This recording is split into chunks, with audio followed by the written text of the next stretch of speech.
I was halfway up the gangway of a cruise ship in Auckland, my daughter on one side and my son-in-law on the other, when the ship's nurse caught my elbow and whispered, "Tell them you're seasick.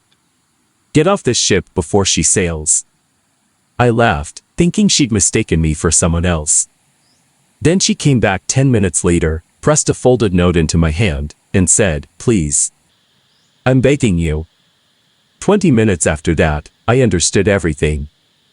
Before I carry on, do subscribe to the channel, and tell me in the comments where in the world you're listening from. Now, let me start at the beginning, because the beginning matters. My name doesn't matter as much as my trade does. For 43 years I stood behind the counter of a chemist shop in Napier, on the sunny side of Hawke's Bay. Halloran's Pharmacy, the sign said, because my name is Desmond Halloran, and my father had the shop before me. 43 years of reading doctors' handwriting, counting tablets, and learning the one lesson that would eventually save my life: every drug leaves a trace, and every person who handles drugs leaves a pattern. I'm 71 now. I retired at 67, sold the shop to a young couple from Hastings, and planned to spend my days fishing off the wharf and pottering in the garden my wife Moira had spent 30 years perfecting. Moira died 3 years ago. Pancreatic cancer, 14 weeks from diagnosis to funeral. I won't dwell on it, except to say that grief makes a man quieter than he used to be, and quiet men hear things that loud men miss. 10 months before that cruise, my daughter Fiona rang me on a Sunday evening. Her husband Grant's building company had gone under, she said. The bank was taking their townhouse in Tauranga. Could they stay with me, just for a few months, just until they got back on their feet? What does a father say to that? I said yes before she'd finished the sentence. I moved my reading chair out of the big front bedroom, put fresh sheets on the bed, and stocked the pantry with the chocolate biscuits Fiona had loved when she was 8 years old. She was 44 now, and she didn't eat the biscuits. For the first month I told myself it was the stress. Grant left early and came home late, doing what? I never quite learned. Fiona worked as a practice manager at a medical center in town, and she'd come home, heat something in the microwave, and disappear into the front bedroom with her phone. We passed each other in the hallway like lodgers in a boarding house. Some nights I'd cook a proper meal, lamb and kamara and silver beet from the garden, and call out that tea was ready, and I'd hear Fiona's voice through the door, "We've eaten, Dad." They lived in my house for 10 months, and I could count on 2 hands the conversations that lasted longer than a minute. So you'll understand why my pen stopped moving across the crossword one Tuesday afternoon in March when the two of them appeared in the doorway of my study, side by side, smiling like real estate agents at an open home. "Dad," Fiona said, "we've been thinking. We've been terrible company, and you deserve better. We want to take you on a holiday." I took my glasses off slowly. 43 years of customers had taught me that the ones who smile hardest at the counter are usually the ones about to ask for something they shouldn't have. "A holiday," I repeated. "A cruise," Grant said. He had his hands jammed in his pockets and his eyes were doing a lap of the room, the bookshelf, the window, Moira's photo on the desk, everywhere but my face. "Auckland to Fiji, 10 nights. Proper luxury. Our shout, the whole thing." "Your shout." I let that sit in the air. "Grant, 4 months ago you couldn't shout a flat white. You told me the liquidators took everything." Fiona's laugh came out half a second too fast. "We've had a bit of luck. Grant's been doing consulting work." "Dad, don't make it weird. We just want some family time. Like that trip to Rotorua when I was little. Remember the luge? You and Mom and me?" I did remember. I remembered that Fiona had been carsick the whole way down State Highway 5, that she'd sulked through the redwoods, and that she'd told Moira she never wanted to go on holiday with old people again. She was 11. Children say things. But adults remember which memories are real, and this one was being repainted in front of me. "When would this be?" I asked. 3 weeks, Grant said. Too quickly. The 14th. We've actually already booked. Wanted it to be a surprise. That evening, Fiona cooked. I want you to understand what an event that was. In 10 months she had not so much as buttered toast in my kitchen, and now here she was with Moira's apron on, browning onions, asking me where I kept the cornflour as though we were a normal family on a normal night. Grant opened a bottle of Hawke's Bay Syrah and poured me a glass with the concentration of a man defusing a bomb. Halfway through the meal, Fiona set down her fork and said, in the bright voice she probably used to remind patients about overdue invoices, "Dad, did you ever sort out your life insurance after Mom died? You should check the beneficiaries are right. That policy's worth what, $600,000? It'd be a mess if the paperwork was out of date." My wine glass stopped an inch from my lips. "How do you know what my policy's worth?" A flicker. Quick as a fantail. "You mentioned it. Ages ago." I had never mentioned it. I am a man who kept 43 years of prescription records in chronological order. I know precisely what I have and have not said about my own affairs. But I nodded slowly and said, "I'll have a look at it," and I watched my daughter and her husband exchange a glance across my dining table. Just a flick of the eyes, half a heartbeat. If you'd blinked you'd have missed it. I didn't blink.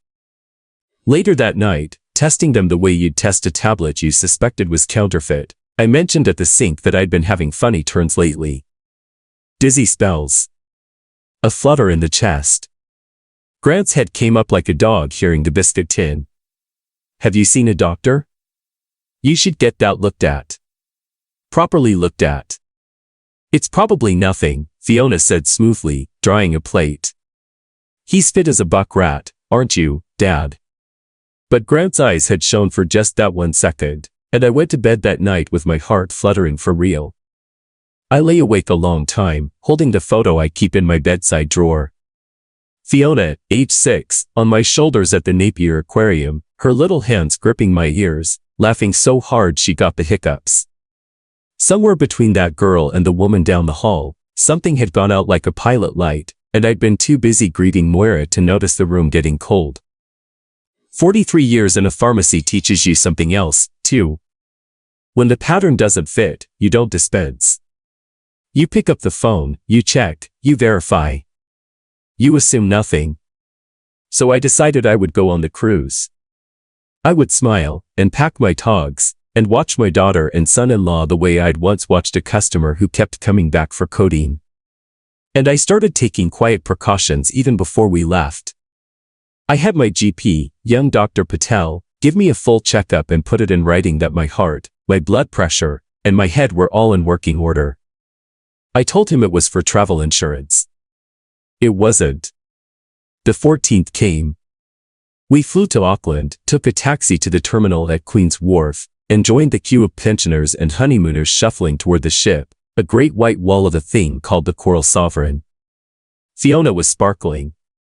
Grant kept patting his jacket pocket the way nervous men do. At the top of the gangway there was a small medical desk, a routine thing, declarations about norovirus and the like.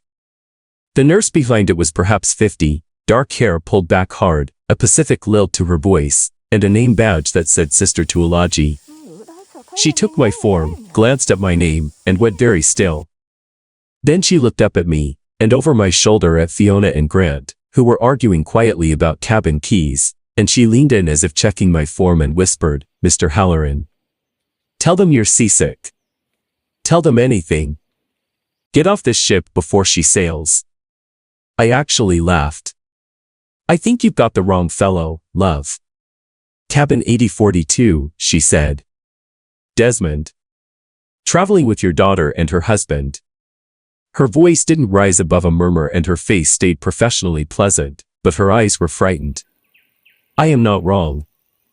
Then Fiona was at my elbow saying, "Come on, Dad, you're holding up the queue," and the moment broke like a dropped pill bottle, and I was swept along the corridor with the crowd, my heart going like a two-stroke. 10 minutes later, while Grant was off finding the cabins and Fiona was photographing the atrium for whoever she photographed things for, the nurse appeared beside me at the rail. She pressed a folded note into my hand, said, "Please. I'm begging you. Read it somewhere they can't see," and walked away without breaking stride. I went to the men's room on deck 5, locked myself in a cubicle like a schoolboy, and unfolded the note. There was a cell phone number, and 4 sentences in small, urgent handwriting. Last night I heard your daughter on the phone in the crew medical office corridor. She did not know I was in the storeroom. I recorded the last part of the call on my phone. Ring me when you are alone and I will play it for you.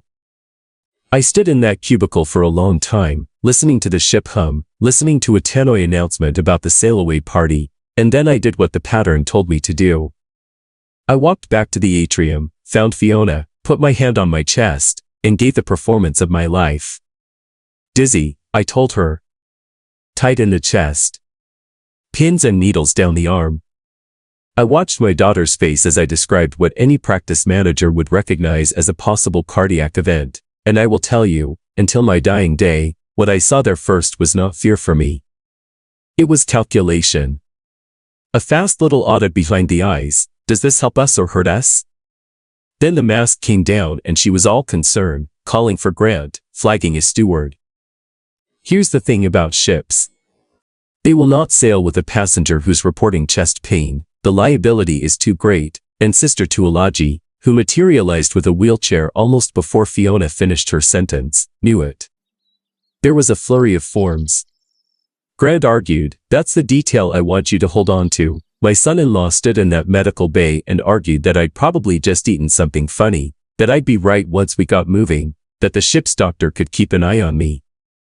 A man whose father-in-law might be having a heart attack, fighting to keep him on a boat 1,100 nautical miles from a hospital. The doctor overruled him. I was wheeled off the Coral Sovereign at 4 in the afternoon, and Fiona and Grant came with me, because what else could they do with 200 passengers watching? Their faces as we stood on the wharf, watching that white wall slide away from Queen's Wharf without us, were the faces of people watching $600,000 sail to Fiji on its own. At the after-hours clinic, the doctor found exactly what Dr. Patel had found 3 weeks earlier, a fit, boring, 71-year-old heart. Stress, perhaps, he offered. Travel anxiety. Fiona's relief was a beautifully acted thing. We took rooms at an airport hotel, and once their light was off, I sat on the edge of my bed with my phone, and I rang the number on the note. Sister Tuolaji answered on the second ring. She was somewhere on a ship in the dark of the Hauraki Gulf, whispering. Mr. Halloran. Thank God. Listen, I can only talk for a minute. Last night, embarkation eve, the crew let some pre-boarding staff families use the terminal medical office. I was in the storeroom doing stock take, lights off, just me and a torch and the inventory sheet. Your daughter came into the corridor to take a phone call. She thought she was alone. A breath. Mr. Halloran, the things she said. I got my phone out as fast as I could. I only caught the end. I'm sending it to you now. Don't listen to it where they can hear. The file arrived. 41 seconds. I put in my earphones, an old man alone in an airport hotel room, and I pressed play. The audio was muffled, all corridor echo and air conditioning, but my daughter's voice came through with that brisk practice manager clarity I'd heard her use 1,000 times on the phone to patients. Crushed, it's tasteless, that's the whole point. With his beta blockers it'll drop his pressure through the floor. On a ship that reads as a cardiac event, especially at his age, there's no coroner at sea. No autopsy unless someone asks for one, and who's going to ask? A pause while the other person spoke. Then Fiona again, lighter, almost amused, 600 from the policy and the house in Napier is freehold, that's another 9. Grant's nervy but he'll hold. He always holds when I'm holding him. And then, I will hear this sound until they bury me, my daughter laughed. The small, satisfied laugh of someone who has reconciled the accounts and found them in surplus. I played it 3 times. The first time, my hand shook so badly I dropped the phone on the carpet. The second time, the pharmacist in me took over, and I caught what I'd missed. She knew my medication. Knew I was on beta blockers. I'd never told her. Which meant she'd been through my repeat prescriptions, or pulled my records at the medical center where she worked. And either way she had researched the interaction the way I'd once researched interactions for customers, except her customer was my funeral. The third time, I stopped shaking, and I started thinking. I texted Sister Tuolaji, "Why did you risk your job for a stranger?" The reply took a few minutes. 11 years ago, my mother in Napier. My cousin talked her into changing her will, and a month later she fell from her step and died. Everyone said accident. I knew. I could prove nothing, and I have carried it since. When I heard your daughter, I thought, not this time. Not while I'm standing here. I wrote back, "Keep that recording safe. It may be needed in court." Then I added, "Because it was true, your mother would be proud of you." In the morning, I told Fiona and Grant the doctor wanted me to rest at home and follow up with my own GP. They could rebook the cruise, I said, watching their faces, for later in the year. Once I'm right. Fiona squeezed my hand and said, "Of course, Dad, your health comes first," and her thumb on my knuckles felt like a docket being stamped. We flew back to Napier. And here is where I'll tell you something, because I know what you're thinking. You're thinking, "Des, you daft old beggar, you did not go on living in a house with two people who'd planned to stop your heart." No. I did not. I dispensed enough medication in my life to know you don't leave the poison in reach of the patient. I told them the doctor had recommended a fortnight of complete quiet, and that I'd decided to take it at my late brother's lock-up at Mahia, alone. "Doctor's orders," I said, "no visitors, no stress." What could they say? And before I left, while Fiona was at work and Grant was wherever Grant went, I did 3 things.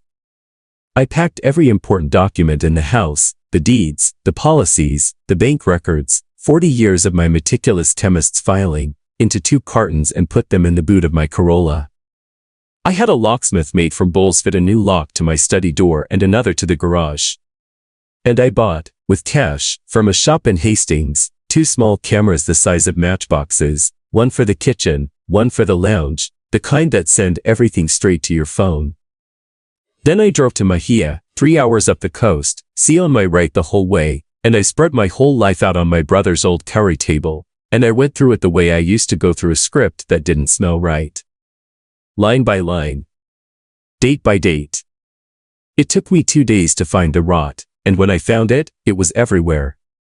My life insurance policy, beneficiary changed 7 months earlier, from estate of Desmond Halloran, which would have split things between Fiona and my late brother's girl, my niece Hazel down in Wellington, to Fiona Mercer, sole beneficiary.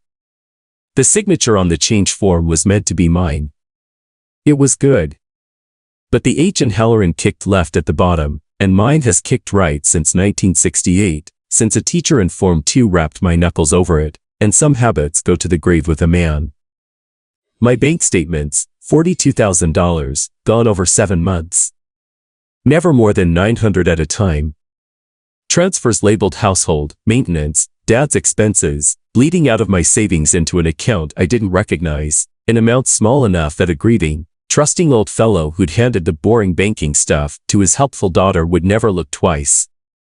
And at the bottom of a folder I had never created, in my own filing cabinet, in a plastic sleeve, an enduring power of attorney, property, and personal care, naming Fiona Mercer as my attorney, with my forged signature, witnessed and certified by a solicitor in Tauranga whose name I'd never heard. Stapled to it, photocopies of clinical notes on the letterhead of a medical center, my name, my date of birth, and a record of progressive cognitive decline and episodes of confusion attributed to me across 4 appointments I had never attended, with a doctor I had never met. I sat back in my brother's chair and looked out at the bay for a long time. They hadn't just planned to kill me on that ship. They'd spent the better part of a year building the paper version of a doddering old man, a man whose money needed managing, whose signature wandered, whose sudden death at sea would surprise nobody and whose file would explain everything.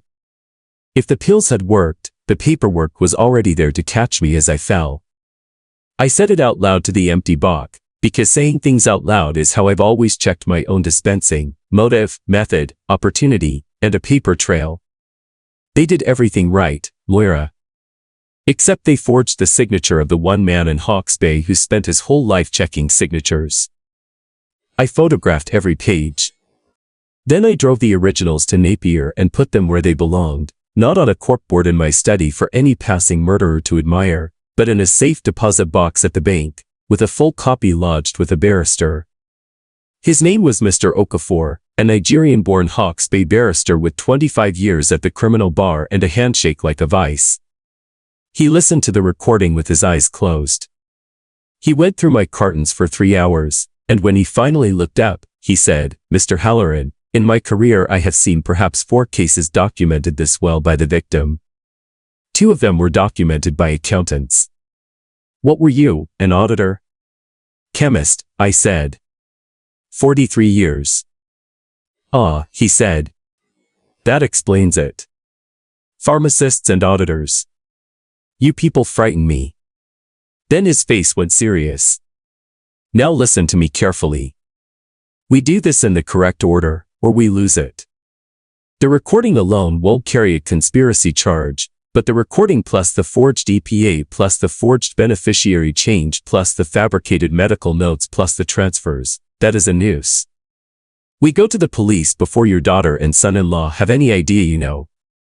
And from this moment you eat nothing and drink nothing in that house that you did not buy, open, and prepare yourself. Better yet, don't live there at all." "Already arranged," I said. "I'm a sick old man recuperating at the beach, remember." He smiled for the first time. "Mr. Halloran, I almost feel sorry for them." We went to the Hawke's Bay CIB the next morning. I had expected, I don't know, skepticism. An old man with a grudge and a shoebox. What I got was a detective sergeant named Brightwell, a stocky woman in her 40s, who listened to the recording twice, looked through the documents for an hour, and then said 5 words I'll remember as long as the laugh on that recording: "Mr. Halloran, we believe you." After that, the machine took over, and I learned the strange discipline of being bait in my own life. The police asked me to change nothing visible. So for 6 more weeks I was, to my daughter and her husband, the same vague, convalescing father. I came back from Mahia.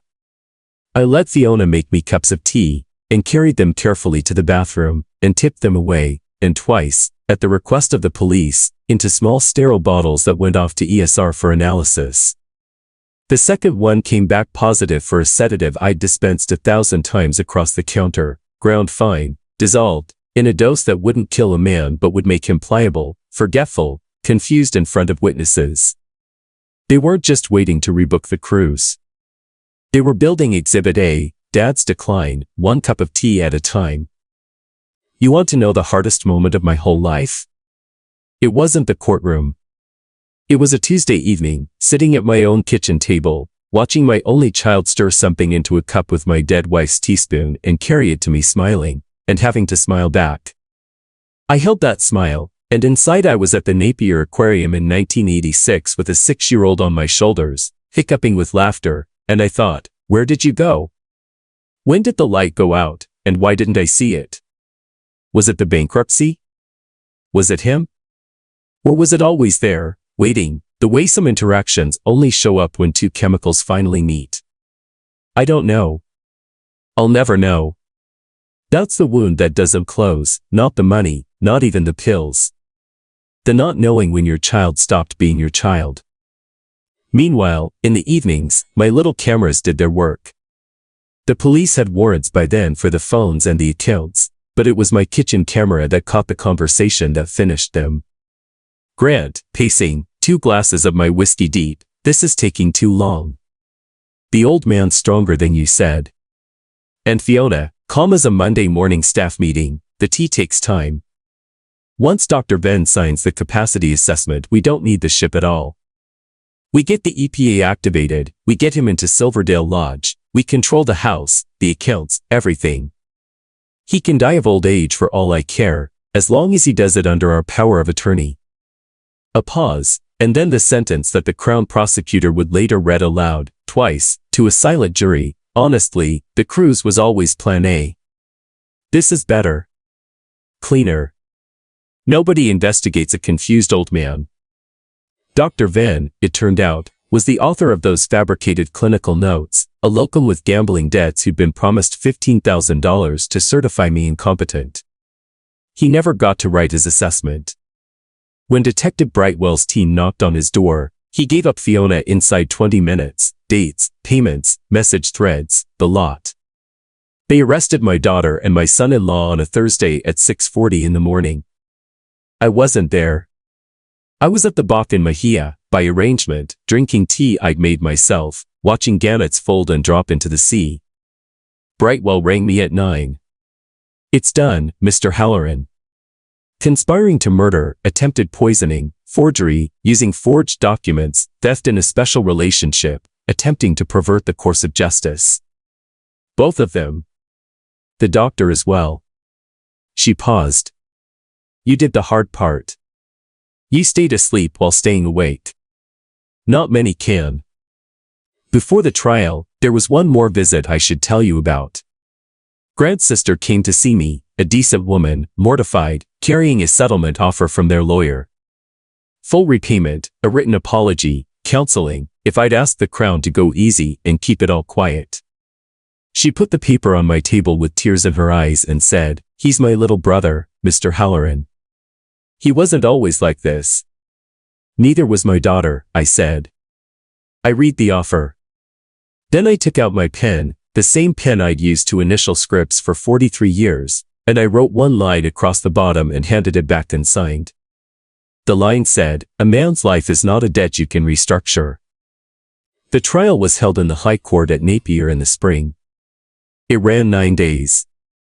The Crown's case went in like a well-stocked dispensary, everything labeled, everything in order.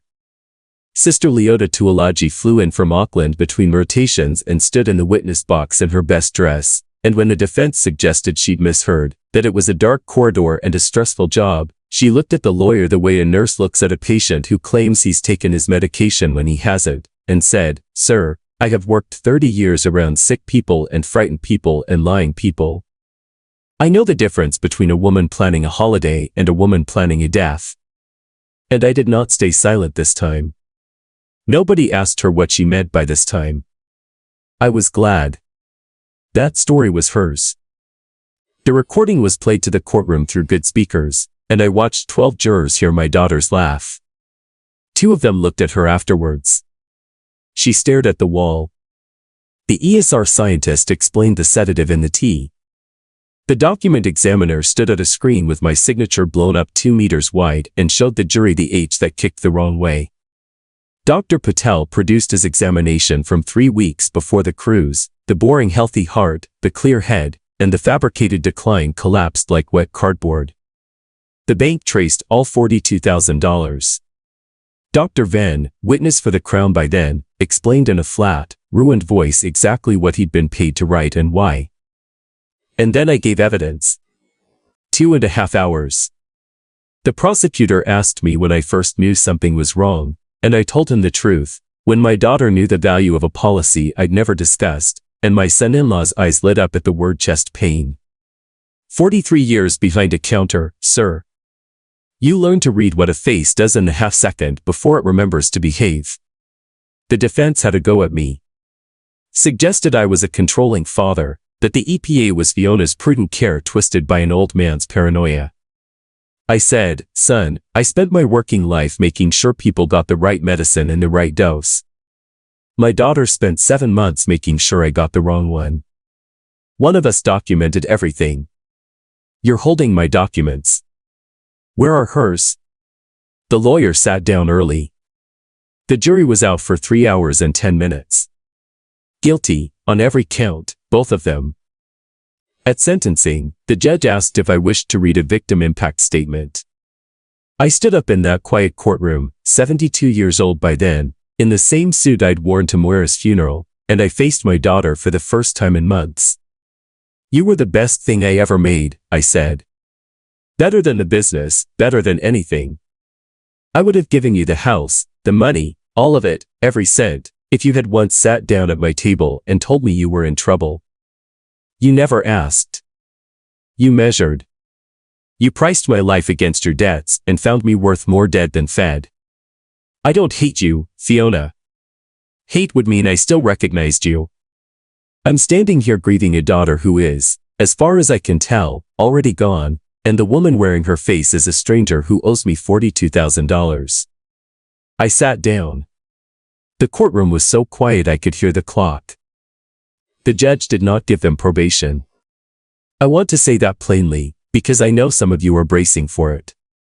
He called it a calculated, sustained, and chillingly commercial betrayal of the deepest trust our society recognizes, and he sentenced Fiona to 11 years imprisonment, as the architect, the forger, the one who weaponized her medical access.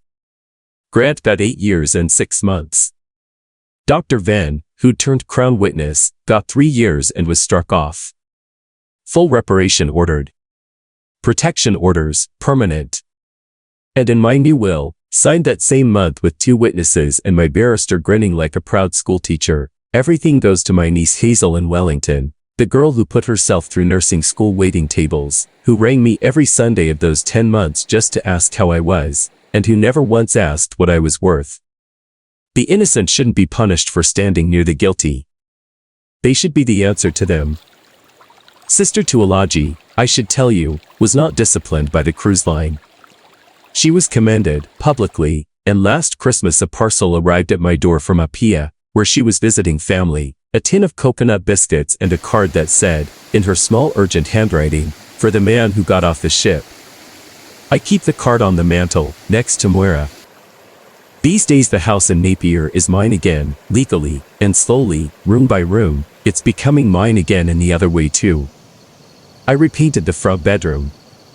I gave the cameras to the local grade power branch for their security talks. Twice a week I walk down to the intermediate school and take a class of 12-year-olds for what their teacher calls Mr. Halloran's Hour, where an old chemist teaches children how to read labels, check sources, and notice when a story doesn't add up. Last month a girl put her hand up and asked, "Did checking things ever actually save your life, Mr. Halloran?" And I said, "Yes, love. Once. I'll tell you when you're older," and the whole class groaned, and I laughed properly for the first time in 2 years. So let an old man lead you with the lessons, the ones I'd write on the whiteboard if life had a whiteboard. Trust your people, but verify your paperwork. Love is no reason to stop reading what you sign. Sudden warmth after long coldness is not a gift, it's a symptom, and symptoms have causes. Know your own affairs, your accounts, your policies, your medications, because the person who manages what you ignore ends up owning what you love. If a stranger risks something to warn you, listen. Courage like that is never spent on nothing. Keep records, keep copies, keep them somewhere safe, because memory fades but documents testify.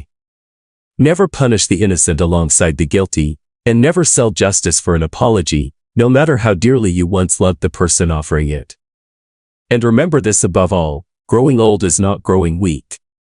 Every year you've lived is evidence you've gathered, every pattern you've seen is a tool in your hand. They thought I was a confused old man waiting to be erased. They forgot that for 43 years, my whole job was catching the one wrong line on the page. Be patient, be careful, be exact, and justice, though it sails slowly, comes into port for those who keep watch on the wharf. I'm Desmond Halloran, I'm 72, I make my own tea now, and that is enough. That, my friends, is everything. I've had a long time to sit with what happened, and the thing I keep coming back to is that nothing about it was sudden. People love to say betrayal comes out of nowhere, but it never does. Fiona didn't wake up one morning a poisoner. It built, the way a damp patch builds behind a wall, one unpaid debt, one easy lie, one small theft that nobody questioned, until the rot had load-bearing weight. Every $900 she skimmed taught her the next 900 was safe. Every forged page that went unchallenged told her the next one would too. That's the cruel arithmetic of it. Cruelty practiced in private grows bold, and trust never questioned becomes the very tool that's turned against you. The cause was always there in the choices. I just refused to read them, because reading them meant admitting what my own daughter had become. If I learned anything worth passing on, it's that the 3 things that saved me were not luck. They were character, built slowly, long before I needed them. The first is plain decency, the refusal to do the easy wrong thing, the thing Leota showed when she risked her job for a stranger because 11 years earlier she'd stayed silent and never forgiven herself. Decency is what makes a person speak up in a dark corridor. The second is a clear head. 43 years of checking labels gave me the habit of trusting evidence over feeling, of asking how do I know that instead of I'm sure it's fine. When my daughter knew the value of a policy I'd never discussed, I didn't explain it away. I wrote it down. A mind that verifies is a mind that survives. And the third is the hardest, the plain grit to keep going when the truth is unbearable. Sitting at my own table, smiling at a child who was drugging my tea, was the worst thing I've ever had to do. I did it anyway, because justice that isn't seen through is just a wish. So I'd ask you, whoever you are, listening wherever you are, build those three before you need them, because you cannot manufacture them in the moment of crisis. Be the sort of person who does right when it costs you. Keep your mind sharp and your record sharper. And when the time comes that you must endure something quietly to set it right, find the iron to do it. I am 72 years old. I lost a daughter, but I did not lose myself, and that distinction is the whole of it. Grant and Fiona priced my life and got the sum wrong, because they only counted the money. They forgot to count the man. Don't let anyone, ever, teach you that age is the same as weakness. Every year you've lived is a lesson banked. Spend it wisely, and keep watch on the wharf.